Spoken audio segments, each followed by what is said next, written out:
Olá, boa tarde, tudo bem? O nosso assunto de hoje é estar inteiramente unidos.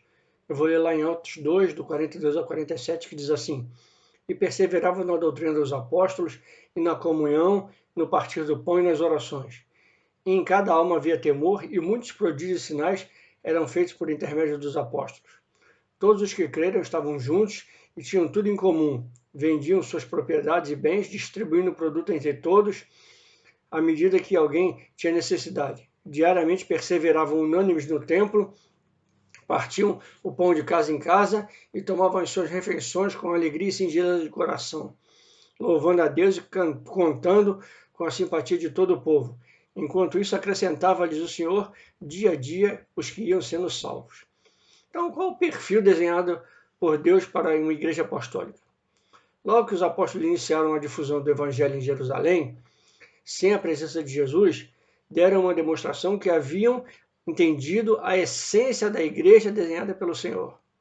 Nada foi criado além daquilo que o Senhor Jesus havia ministrado para eles, na teoria e na prática.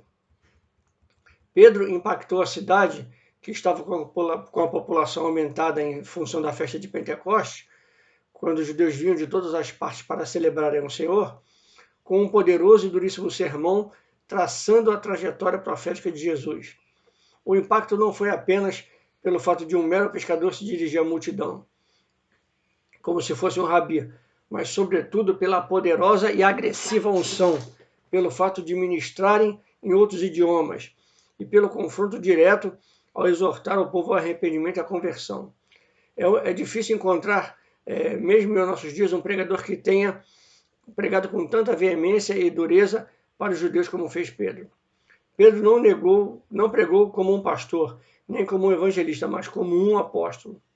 E com essa mensagem, quase 3.000 pessoas se convertem numa igreja em Jerusalém, que estava iniciando.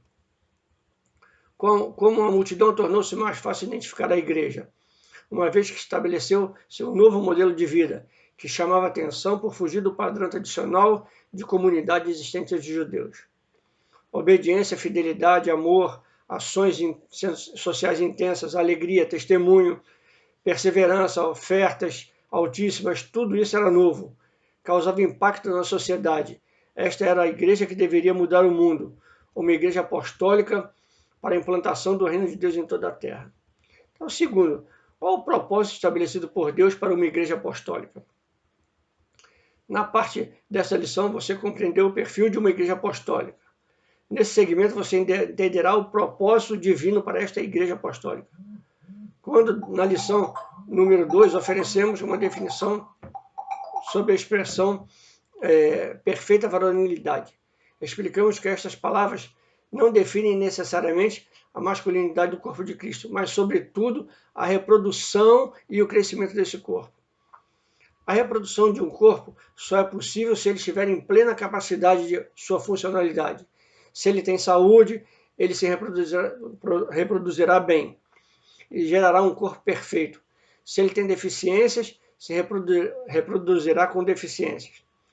Se uma igreja apostólica é apostólica, ela gerará um povo apostólico, é lógico.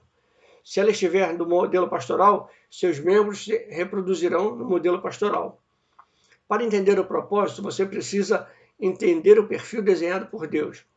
Por isso, veja abaixo as características do caráter apostólico de uma igreja. Vamos lá. Primeiro, perseveravam na doutrina dos apóstolos. Eles criam, obedeciam, viviam aquilo que os apóstolos ensinavam, recebendo suas palavras como sendo verdadeiras e vindo da parte do Eterno. Era notável que não possuíam material escriturístico de apoio para verificar e confrontar os pregadores como temos hoje.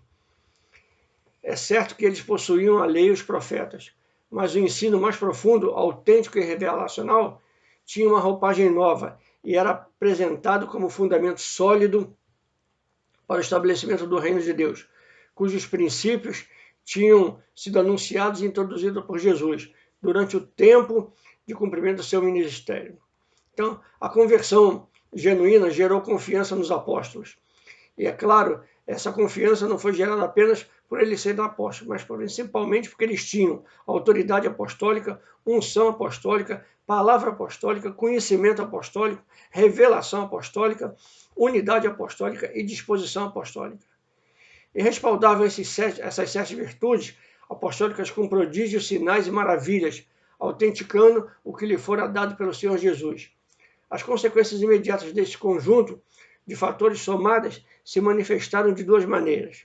Primeiro, o texto diz que eles caíram na graça do povo, isto é, o povo aceitou e amou a igreja. Segundo, Deus mandava pessoas todos os dias para a igreja, aumentando o rol de membros da comunidade. A palavra doutrina dos apóstolos causava unidade, crescimento, maturidade e influenciava o povo a aceitar a mentalidade do reino, estabelecendo o plano original do Senhor. Então, conhecer ao Senhor e seus propósitos através da ministração da palavra de modo intenso e profundo é uma das características de uma igreja apostólica, que batalha para implantar o reino de Deus na terra. Segundo, perseveravam em comunhão. Tão importante quanto perseverar na palavra é perseverar em plena comunhão com uns com os outros. A comunhão facilita o aprendizado da palavra. A comunhão fortalece as juntas e ligaduras que dão flexibilidade ao corpo. A palavra comunhão é grafada no grego como koinonia e tem 2 aspectos distintos que se completam para formar a comunhão perfeita.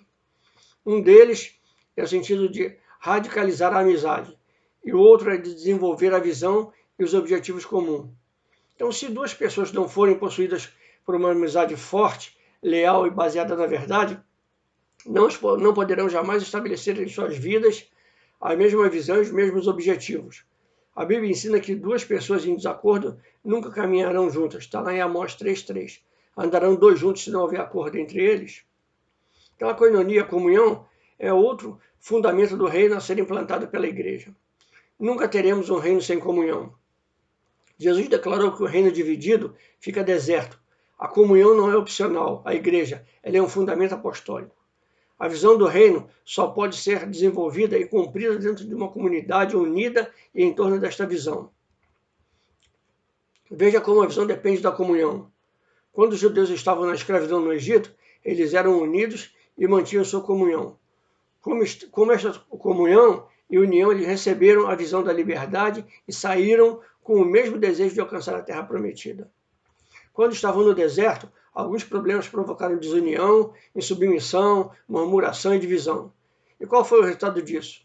Enquanto alguns queriam avançar em direção à liberdade, outros se lamentavam com a saudade das coisas que ficaram no Egito.